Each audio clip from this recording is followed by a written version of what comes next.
سرقة القرن. الاستخبارات المغربية تفك اللغز وتحرج الأمن الأوروبي بعد سنوات من العجز. في عالم الجرائم العابرة للحدود، حيث تفشل أحيانا أكثر الأنظمة الأمنية تطورا في تفكيك الألغاز المعقدة،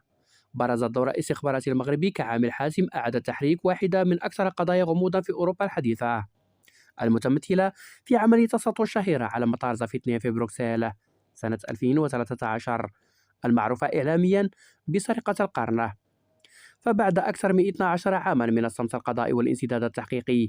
كشفت معطيات إعلامية وأمنية جديدة أن الأجهزة الاستخباراتية المغربية لعبت دورا محوريا في كسر جدار الغموض وتقديم معطيات نوعية عجزت عنها المؤسسات الأمنية البلجيكية ورغم إمكاناتها التقنية الكبيرة.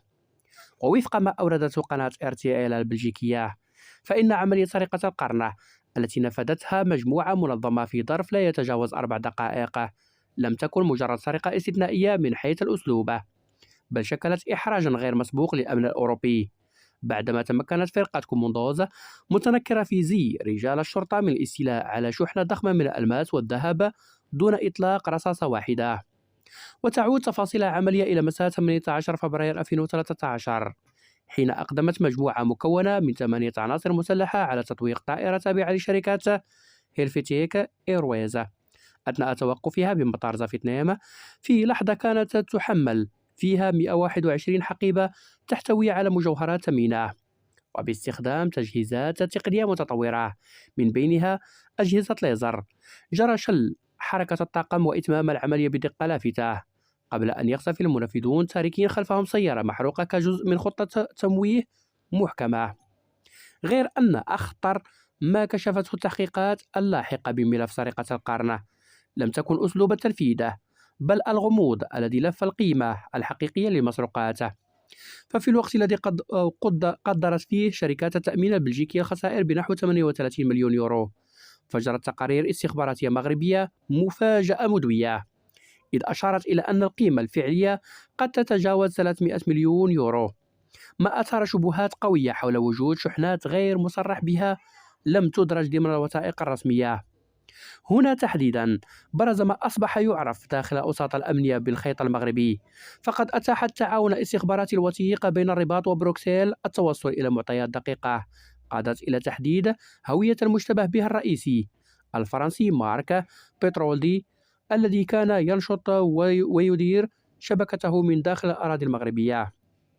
وبفضل المعلومات النوعية التي وفرتها المصالح الأمنية المغربية، تمكن المحققون الأوروبيون في قضية سرقة القرن من تتبع مسار جزء من الأحجار الكريمة التي جرى تهريبها لاحقا إلى سويسرا، في اختراق وصف بأنه الوحيد والفعلي في ملف ظل لسنوات عاجزا عن إنتاج أدلة مادية كافية لإدانة المنفذين المباشرين.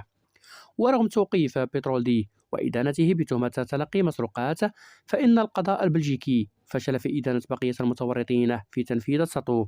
لتنتهي المحاكمات المتعاقبة بتبرئتهم، ويبقى العقل المدبر الحقيقي للعملية خارج دائرة الإدانة،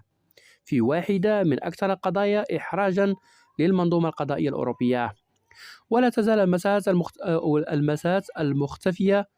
إلى اليوم محل تكهنات واسعة وسط ترجحات تفيد بأنها خضعت لعمليات إعادة صقل وتغيير للشكل، بما يجعل تعقبها شبه مستحيل ويغلق الباب أمام استرجاعها. غير أن الثابت وفق متابعين هو أن المخابرات المغربية نجحت في فرض حضورها كفاعل استخباراتي موثوق دوليا قادر على تفكيك شبكات إجرامية معقدة تتجاوز الحدود، وتقديم قيمة مضافة حقيقية في ملفات عجزت عنها أجهزة الدول الكبرى،